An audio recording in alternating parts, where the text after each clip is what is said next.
walk the silent halls of an ancient monastery, where the voices you hear are not echoes of prayer but whispers of absence. They told the world the monks had left, vanished to some distant mission. But the stones remember. They absorb every scream in the night. And tonight, you will too. The world thinks they were lost to time, a footnote, a curiosity in dusty archives. But that's the lie. Beneath their prayers, beneath their cloistered devotion, something darker brewed, a pact between the sacred and the profane, one that demanded blood, obedience, and silence. A pact forged not by divine light, but by shadows that thrived in the fault lines of faith. Mastery of the mind, control over the spirit, eternal loyalty sealed in secret chambers. That's what the abbots offered, and what the monks received was not salvation. It began centuries ago, in that granite place carved into the mountain's spine, a fortress of solitude disguised as a sanctuary, a place of hidden archives, concealed altars, and rituals that twisted holy orders into instruments of power. And then, one winter, they began to vanish.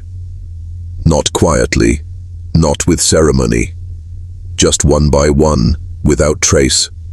No farewell, no tomb, no confession of failing faith, just empty habits, silent bells, and a library full of unfinished prayers.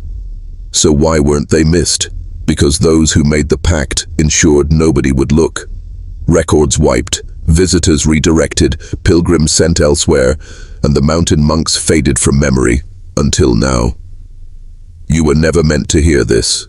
Because the truth of the pact would shatter more than your faith. It would fracture your entire understanding of who holds power and what they demand in return. Tonight, we begin to unseal their vow, not for revenge, but for remembrance, because the first step to breaking a pact is knowing it exists. And you've just taken that step. Centuries before their disappearance, the monastery's walls rose, not as a beacon of faith, but as a bulwark against something older than sin. Legend says a storm unlike any other lashed the mountain for 40 nights. Lightning carved symbols into the cliffs, thunder rattled bones beneath the earth, and when dawn came at last, the monks found what the storm had unearthed. A cavern, a mouth in the rock that should have remained sealed forever. Inside, relics not of saints, but of something far older. Charred bones shaped like no creature known to man. Altars blackened by fire that no rain could quench. Symbols etched deep as if by claws. The abbot at the time, Father Alaric, decreed the cavern sacred, but not for worship, for containment. They would guard the mouth of hell itself. But not all agreed. A secret order within the monastery saw the cavern not as a threat, but as a key. Power, they believed, lay in the darkness, and so they forged the pact, that the monastery would not only contain the evil, but draw from it, feed from it. In return, the monks of the pact would gain strength of mind beyond human limit, their wills unbreakable, their bodies untouched by plague or age. But the price was steep: silence, secrecy, and sacrifice. One monk, each season, given to the cavern, alive. And so, the monastery thrived, while beneath it, the cavern hungered. Winter of the final year, the snows came early, burying the paths to the monastery in white silence, and with the first blizzard came the time for the offering. Brother Thomas was chosen. He was young, too young, barely a man, with wide, frightened eyes that had gazed too often at the sealed cavern door. But the pact demanded one soul, and the lot fell to him. The monks gathered at dusk. The sky bled crimson over the peaks. Their chants echoed as they led Thomas down the ancient stair carved into the rock, into the mouth of the mountain. The cavern waited. Its breath, a cold wind that stank of rot and ash, met them at the threshold. Thomas wept but made no sound, for even terror must be silent here. They bound his wrists with chains blackened by time. They placed him upon the blackened altar. The abbot spoke the final prayer, not to God, but to whatever listened in the dark. And then they left him, alone. The monks sealed the door with stone and iron, as they always had.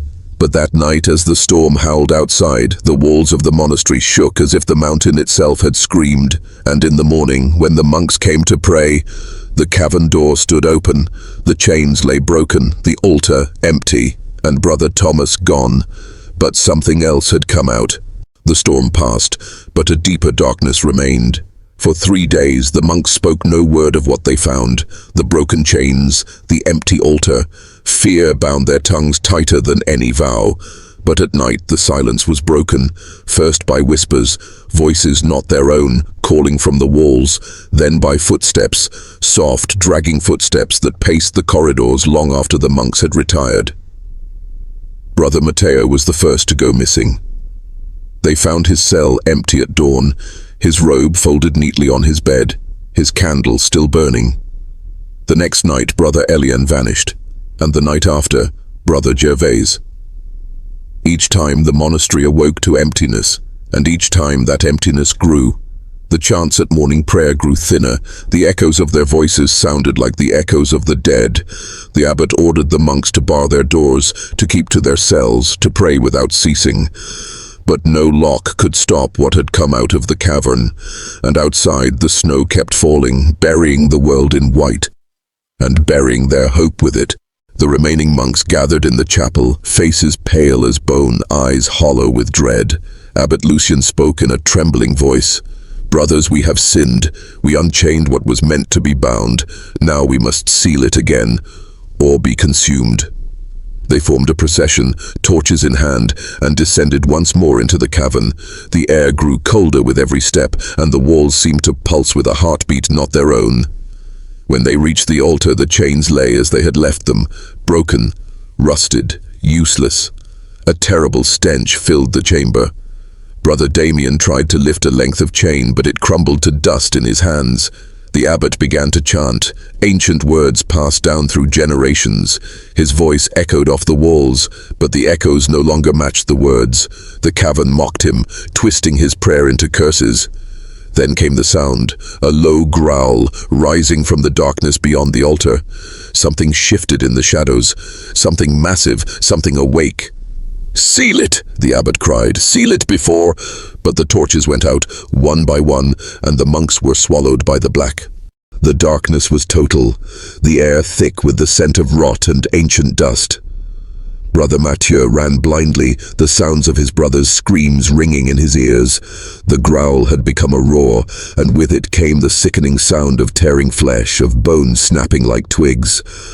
Mathieu stumbled over fallen stones, his breath ragged, his heart hammering so loud it drowned out the horror behind him.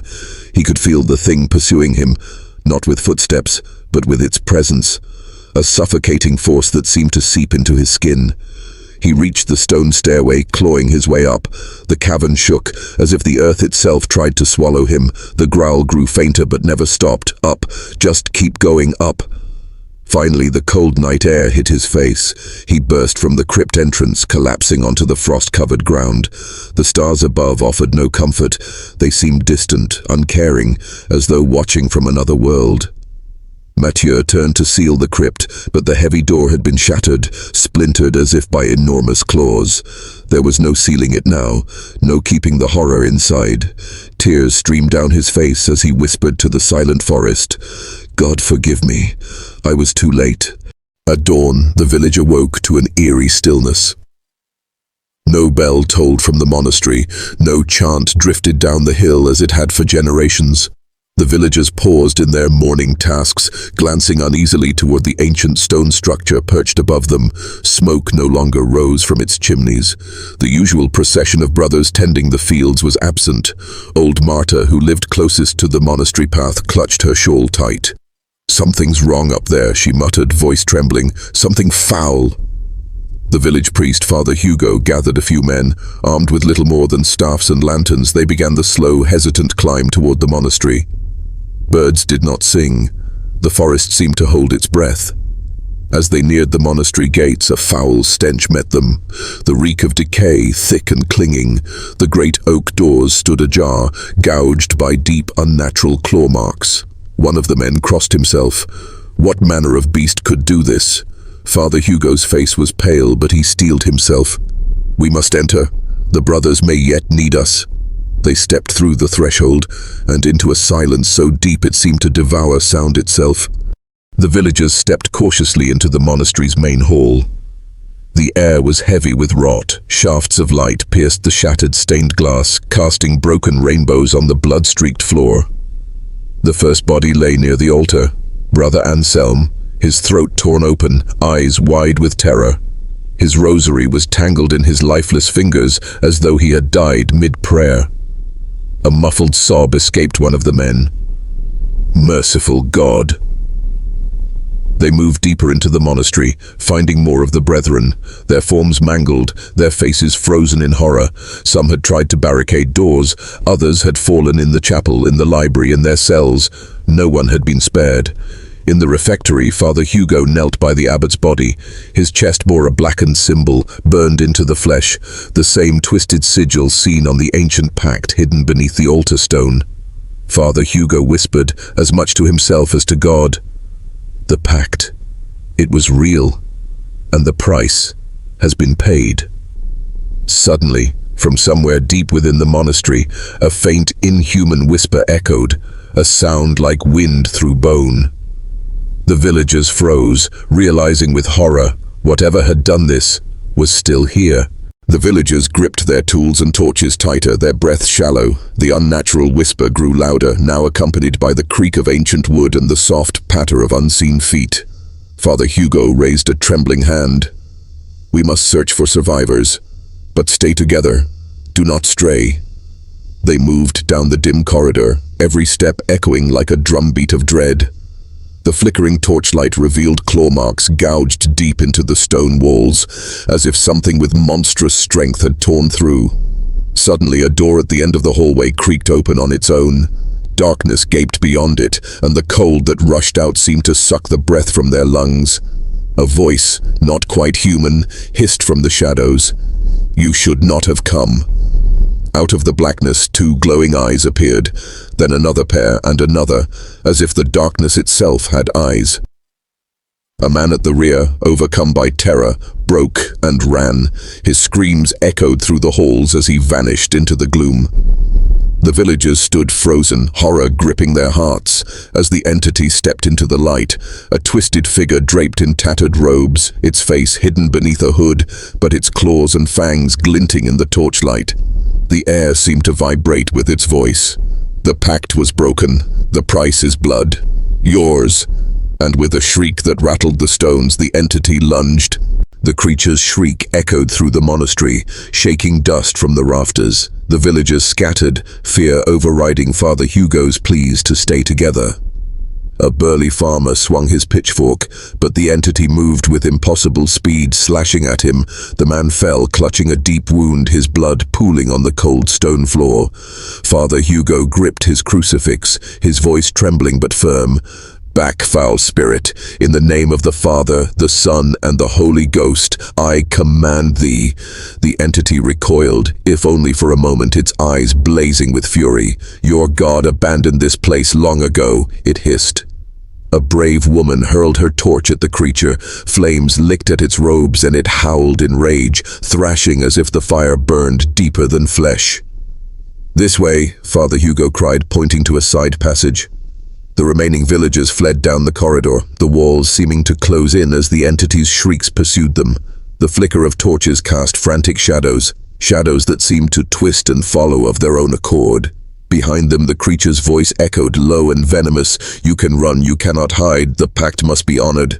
The villagers stumbled into a circular chamber deep beneath the monastery, a forgotten crypt, its walls carved with strange symbols and faded frescoes of angels locked in battle with horned beasts. Father Hugo gasped, recognizing the design on the floor, a massive seal inscribed with Latin prayers, cracked but still faintly glowing in the torchlight. This is where it was bound centuries ago," he whispered. "The first monks made their stand here." An old woman, clutching her rosary, fell to her knees. "Is it strong enough to hold it again, Father?" He hesitated, feeling the oppressive air, the weight of ancient sin. "If we complete the rite, if we have faith." The sound of claws on stone echoed from the passage. The creature was coming. A young man, bloodied but defiant, pointed at the seal. "Tell us what to do, Father. We'll stand with you." The group formed a circle around the seal, torches held high.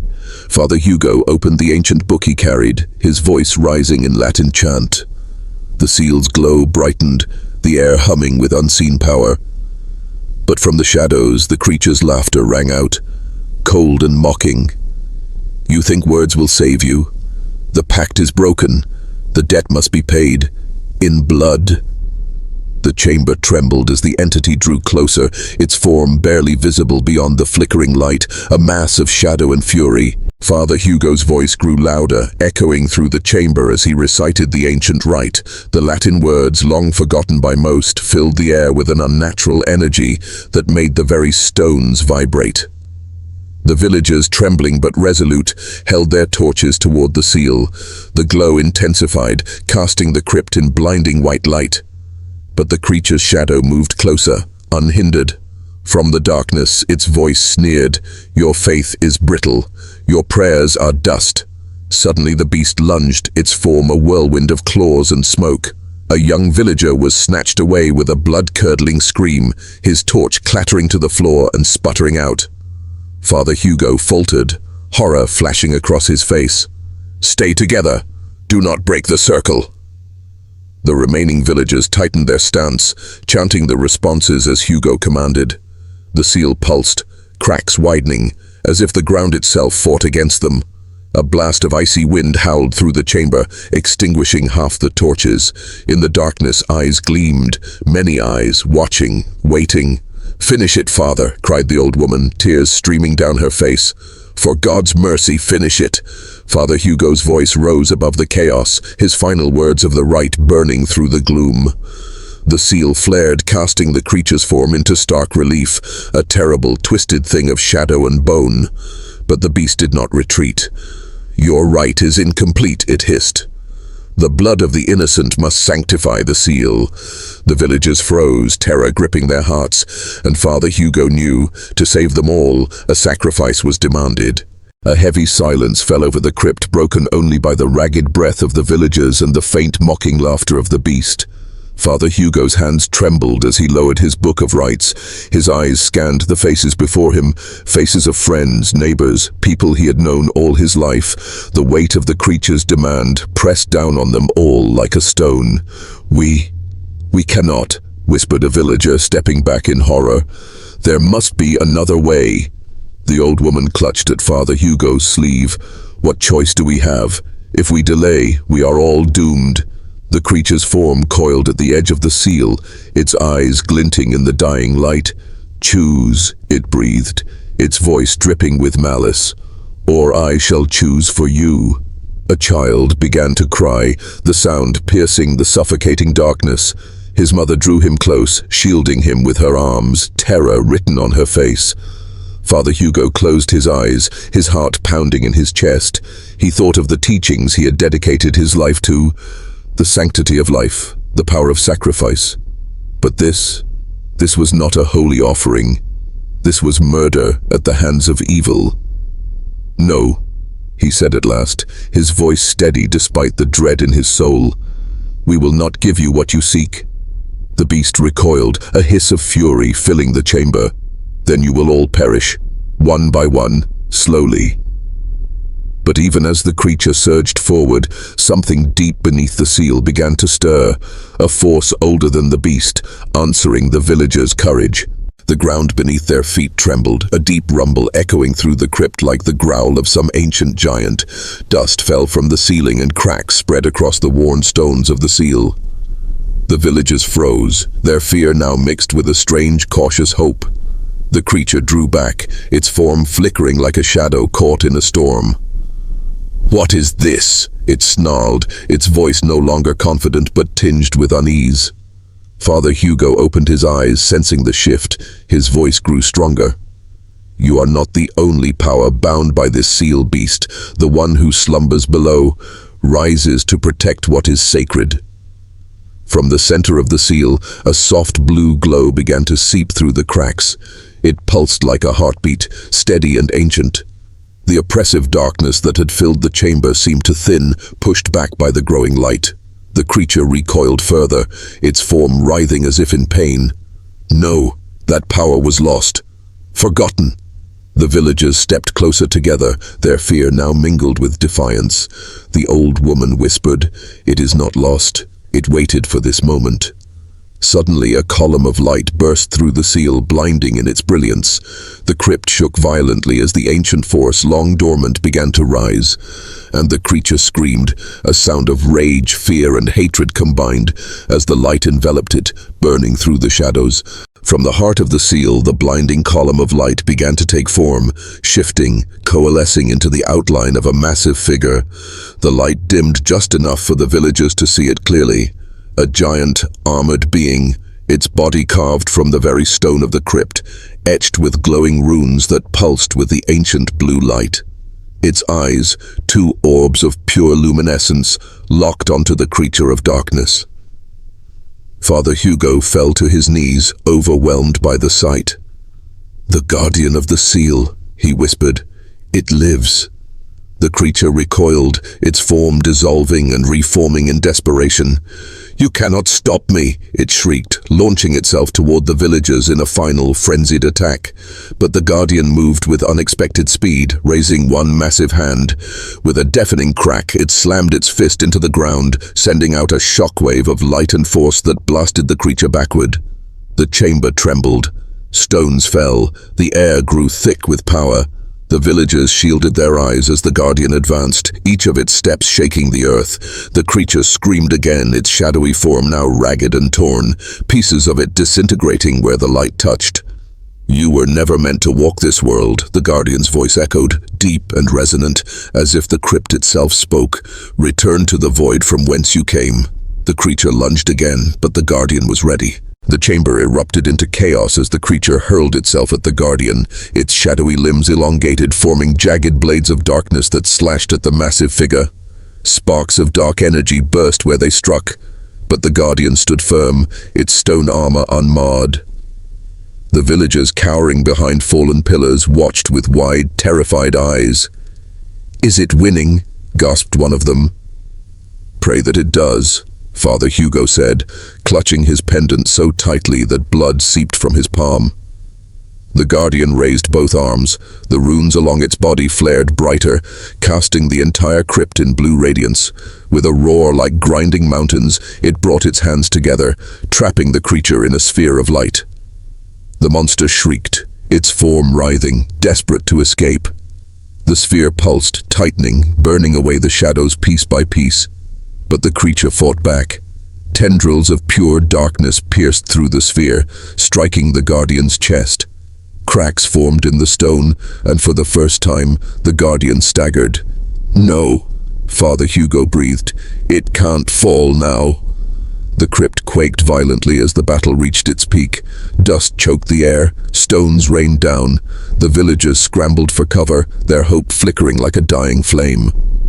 The guardian, battered but unyielding, gathered the last of its strength for one final blow. With a deafening roar that shook the foundations of the crypt, the guardian planted its feet, anchoring itself against the assault of darkness. Its cracked chest glowed from within, a brilliant core of pure, ancient light pulsing like a heartbeat. The sphere of light faltered for a moment under the creature's thrashing, but then with grim determination, the guardian thrust its hands forward. A surge of radiant energy burst outward, expanding the sphere into a blinding inferno of white and blue. The creature shrieked, a sound so piercing and unearthly that the villagers clapped their hands over their ears and fell to their knees. The tendrils of darkness recoiled, disintegrating into ash. The creature's form began to unravel, melting into the searing light. "It's working," cried Father Hugo, tears streaming down his face. The light is burning it away." But victory came at a terrible cost. The guardian's stone form split apart, massive chunks falling to the ground as the energy drained from it. The core flickered, its brilliance dimming as the last of its strength poured into the blast. The crypt crumbled further, pillars shattered. The ceiling began to collapse.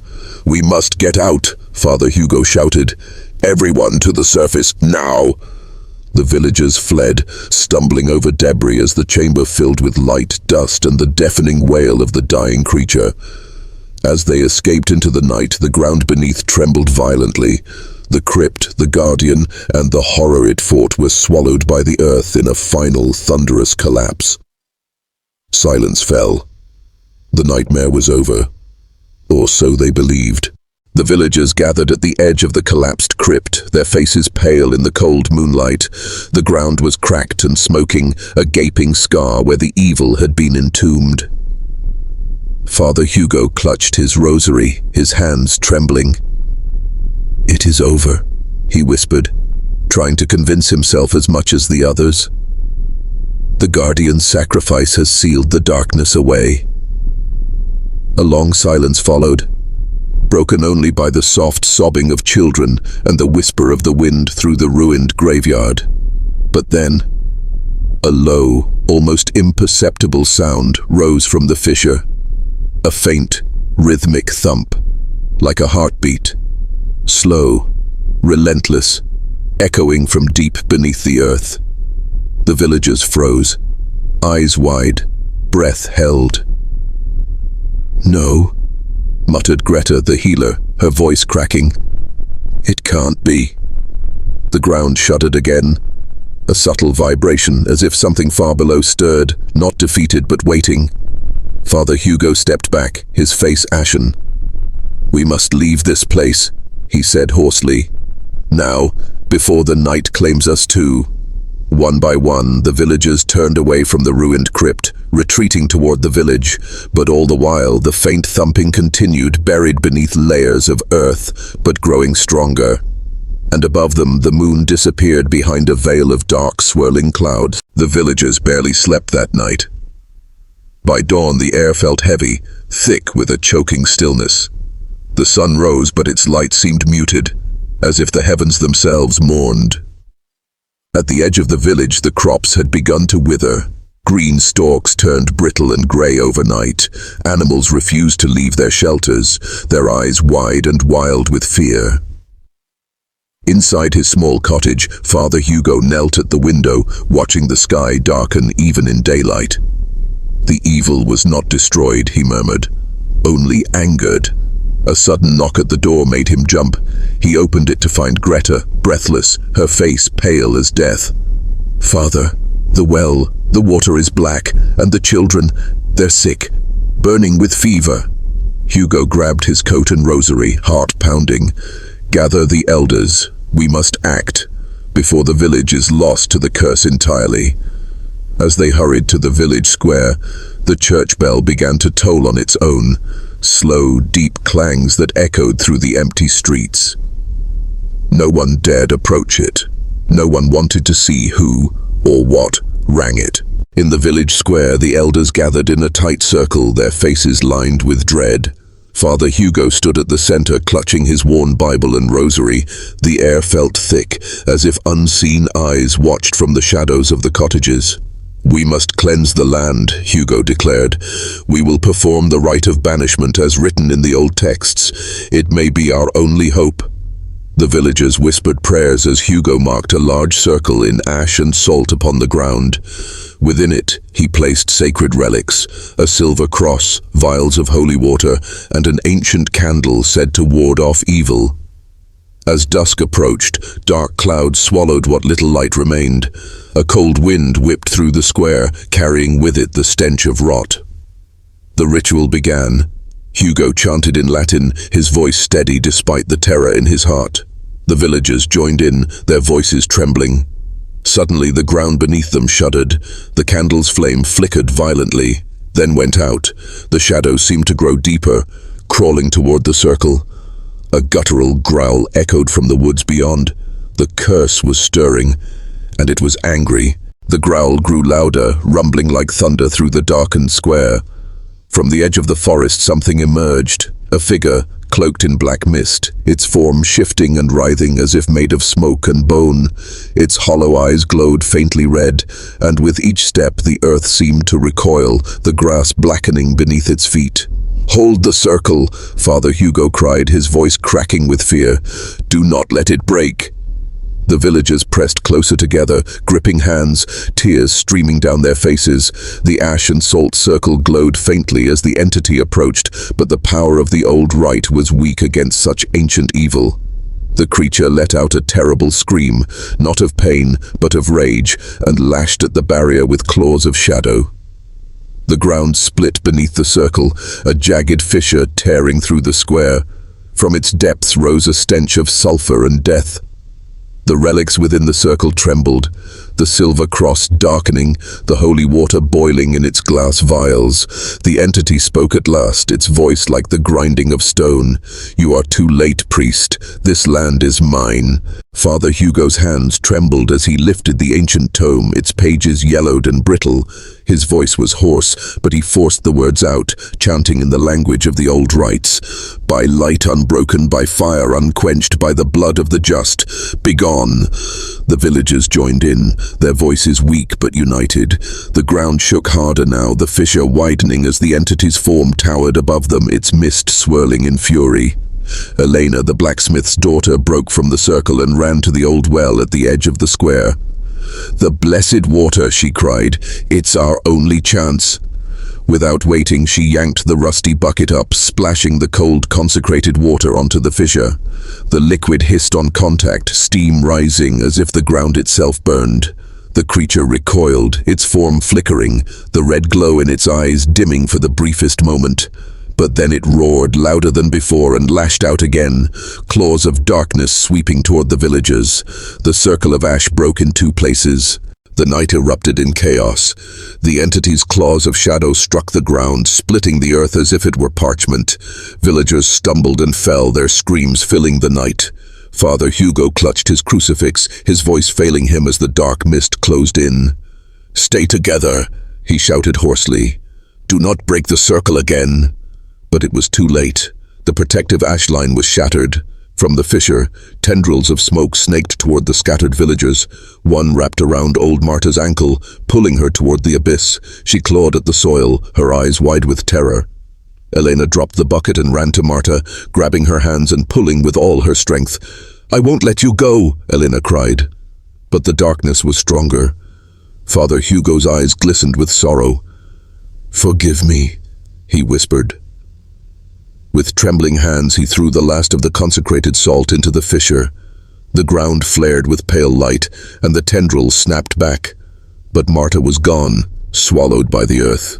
The entity shrieked, enraged at losing its prize. The mist thickened, pressing in on the survivors.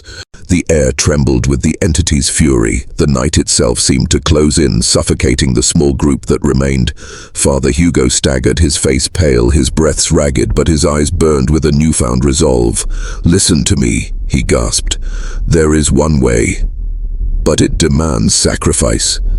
Elena wiped tears from her cheeks, her hands shaking. "What sacrifice? What can we do now?" The priest held up the ancient chalice, the one hidden for centuries beneath the chapel's altar. Its silver rim glowed faintly in the gloom. "The ashes of the first martyr," he said. "They were kept for this very moment. We must scatter them at the heart of the breach." A tremor rocked the ground, the fissure widened, and the entity's form began to rise, taller than any man, its hollow eyes fixed on them. "Go!" Father Hugo shouted. "I will hold it here. Elena, take the chalice." Elena hesitated, her heart pounding in her ears, but seeing the determination in Father Hugo's face, she seized the chalice and turned toward the fissure's edge. Behind her, Father Hugo raised his crucifix high, chanting prayers in a voice that echoed through the valley, defiant against the encroaching dark. Elena ran, the chalice clutched tightly against her chest, its cold metal biting into her skin. The ground beneath her feet cracked and heaved, as if the earth itself resisted her approach.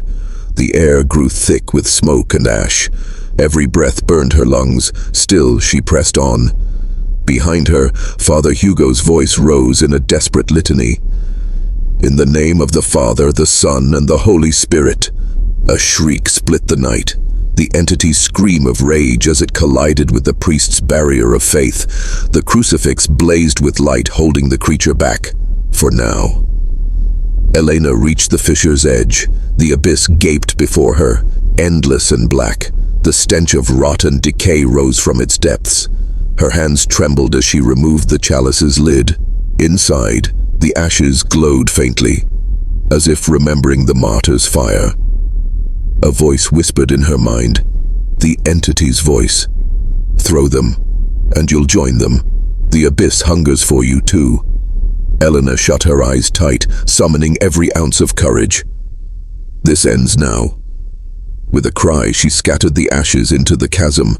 The effect was immediate. The earth roared and a column of blinding light burst from the fissure, searing the darkness.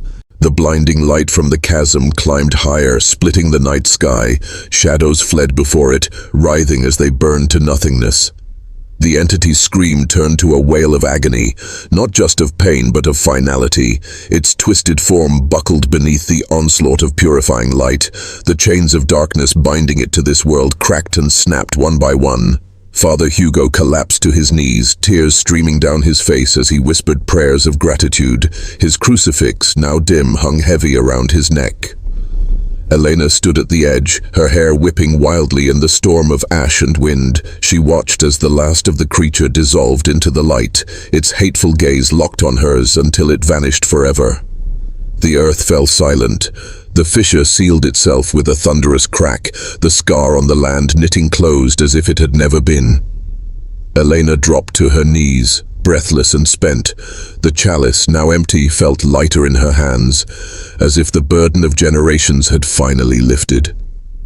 The first light of dawn broke over the horizon, casting a soft glow on the battered land. Hope, fragile but real, returned. The morning air was heavy with the scent of smoke and earth. Eleanor sat quietly on a fallen log, the chalice resting beside her, tarnished and empty. The light of dawn painted the landscape in soft golds and pinks, but the destruction was clear. Scorched trees, shattered stones, and the faint trace of ash that clung to the breeze. Father Hugo approached slowly, his steps weary but steady. His robes were torn, his face lined with exhaustion, but his eyes held a quiet peace. Father Hugo, softly, "It's over. The darkness is gone." Elena nodded, though her gaze stayed on the horizon. "Elena, is it ever truly over? Or do we just buy time for the next evil to rise?" Father Hugo sat beside her, folding his hands. "Father Hugo, perhaps, but time is precious, and for now, the world breathes again." They both sat in silence, listening to the wind rustle through what remained of the forest. In the distance, the villagers began to emerge from their hiding places, faces pale but filled with cautious hope. A small boy ran to Eleanor, his face streaked with soot.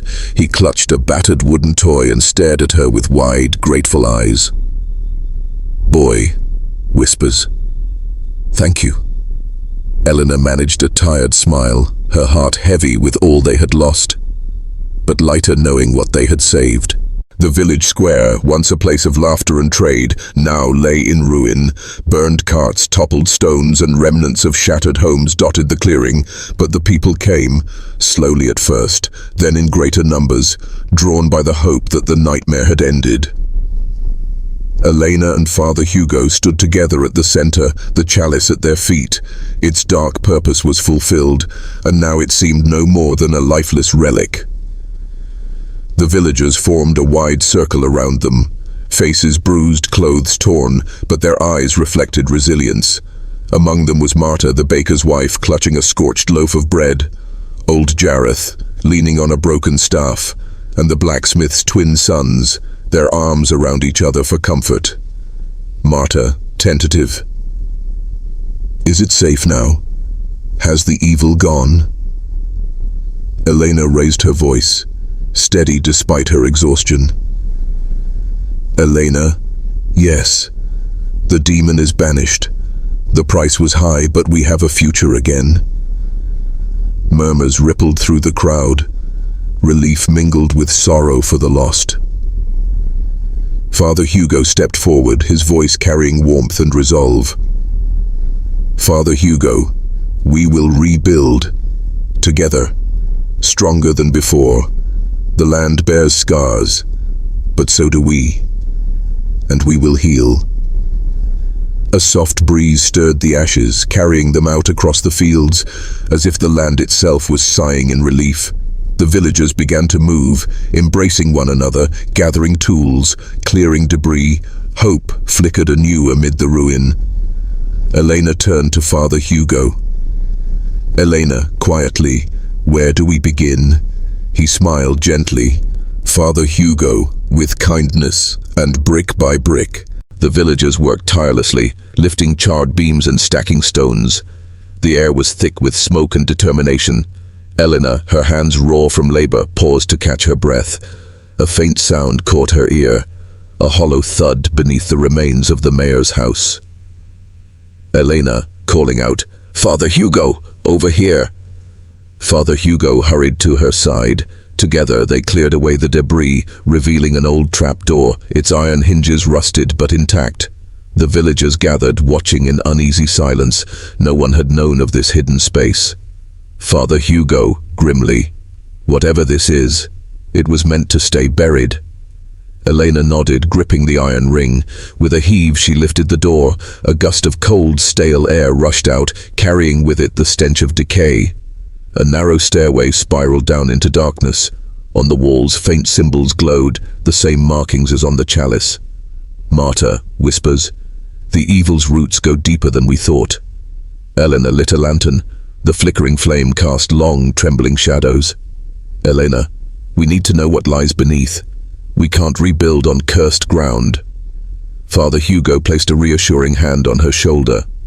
"Father Hugo, then let's face it, together."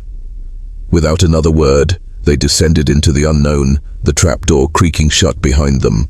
The stairwell seemed endless, carved from ancient stone and damp with centuries of moisture. The deeper they went, the heavier the air became, thick with rot and despair. At last, the narrow steps opened into a vast underground chamber. The flickering lantern light revealed walls etched with grotesque carvings, scenes of human sacrifice, twisted figures bowing before a horned deity. Elena gasped, covering her mouth. Elena, horrified. This is no cellar, it's a temple."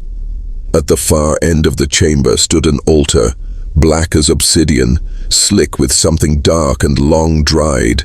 Around it piles of brittle bones, some human, some unrecognizable. Father Hugo crossed himself, his voice a strained whisper. "Father Hugo, these are the remains of the lost villagers, those who vanished over the generations." Marta stumbled back, her eyes wide with terror. "Marta, their blood fed this place, kept its curse alive." Suddenly, a gust of wind extinguished their lantern, plunging them into darkness.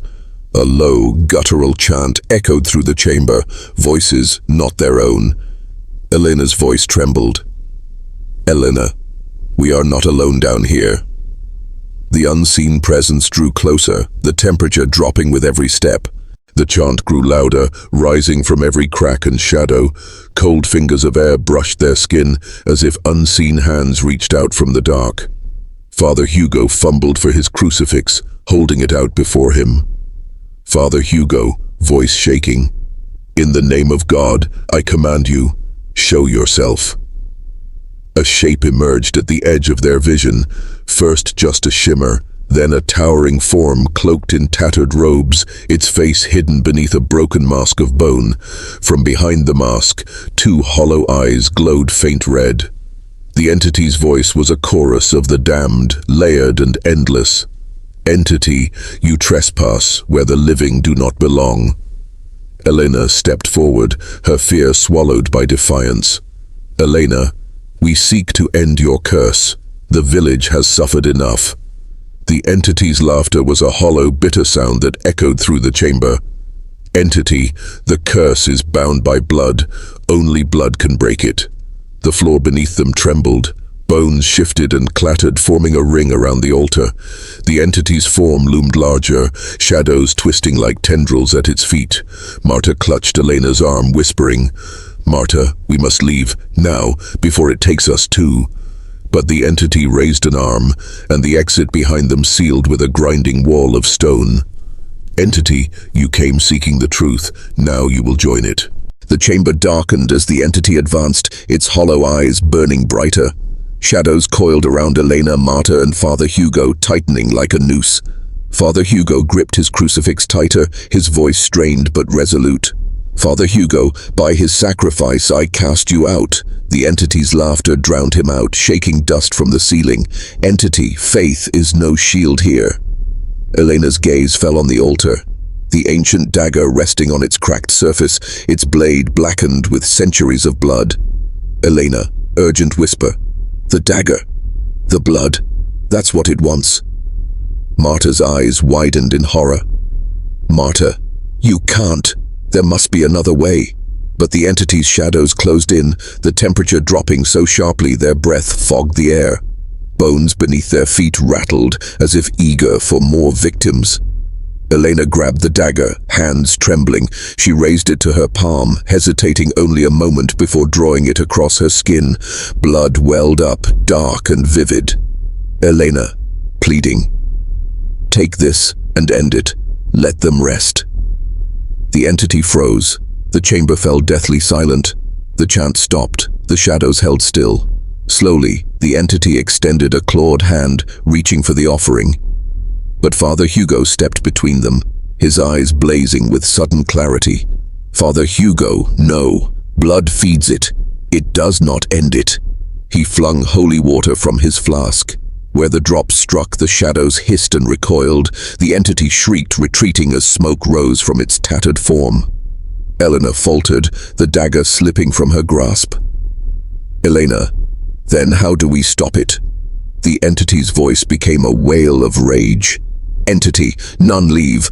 Blood was promised." The walls shuddered, cracks spread through the altar. A hidden passage yawned open behind it, as if the tomb itself rejected the creature within. The hidden passage gaped before them, a narrow stone tunnel plunging into darkness. Cold, damp air poured from it, carrying the scent of earth and old death. Marta, frantic. "We have to go, now." Father Hugo hesitated, watching as the entity clawed at the holy water burns, its form flickering between shadow and smoke. "Father Hugo, it will follow. We can't run forever." The chamber walls trembled again, stones falling from the ceiling, dust choking the air. The entity let out a guttural roar, shadows reforming stronger. Elena, desperate. "Then we seal it in. That passage. Maybe it leads to salvation, or maybe it's a tomb. Either way, we can't stay here." Father Hugo nodded, gripping Marta's arm as the first stones crashed around them. They plunged into the passage. Darkness swallowed them whole. Behind, the entity lunged, but as its form reached the mouth of the tunnel, it struck an invisible barrier. The air shimmered with ancient wards carved into the tunnel's entrance, glowing faintly as they repelled the creature. Entity, furious shriek. Blood was promised. Blood is due. It clawed at the barrier, but the tunnel itself seemed to hum with power, holding the entity at bay for now. The trio stumbled deeper into the passage. The light from the chamber faded, leaving them in utter blackness, save for the faint glimmer of the wards behind. Marta whispers, "Where are we going?" Father Hugo, grim, "Wherever this leads, but we move together." Ahead, the sound of dripping water echoed, and the sense that something waited in the depths grew stronger. The trio pressed deeper into the tunnel, the walls narrowing, the air colder with every step. The sound of dripping water grew louder, but it wasn't water. It was blood. They emerged into a cavern, a vast underground chamber, walls slick with dark stains. In the center, an ancient altar, carved with symbols older than the church itself. Pools of blood rippled beneath it, fed by unseen veins in the rock. Marta, horrified. This is where it began. The entity's voice echoed behind them, beyond the sealed passage. Entity, voice booming, the price must be paid." Father Hugo stepped forward, trembling. He understood now. The church had been built on this place to contain the evil, not to honor God. Centuries ago, A blood pact had bound the entity, and that pact was failing. Father Hugo, it's not salvation we've found. It's the heart of the curse. Elena, tears streaming. What do we do? He looked at the altar, at the ancient knife resting upon it. Father Hugo whispers, a life for a life. The final price. Before they could stop him, Father Hugo took the knife and plunged it into his own chest. His blood spilled onto the altar, the ancient runes flaring to life. The cavern shook violently. The entity shrieked in rage as the power of the pact drew it down, chains of light binding it, dragging it back into the earth. The tunnels began to collapse. Marta and Elena ran, the ground crumbling behind them. They burst from a hidden exit into the cold dawn light as the land split open, swallowing the church and the cursed altar forever. Silence. The entity was gone. The price had been paid. In the distance, the ruined church smoldered. The sun rose over the horizon, pale and uncertain. Marta, softly, may God have mercy on him. They stood together, the last survivors, as the cursed ground lay quiet for the first time in centuries.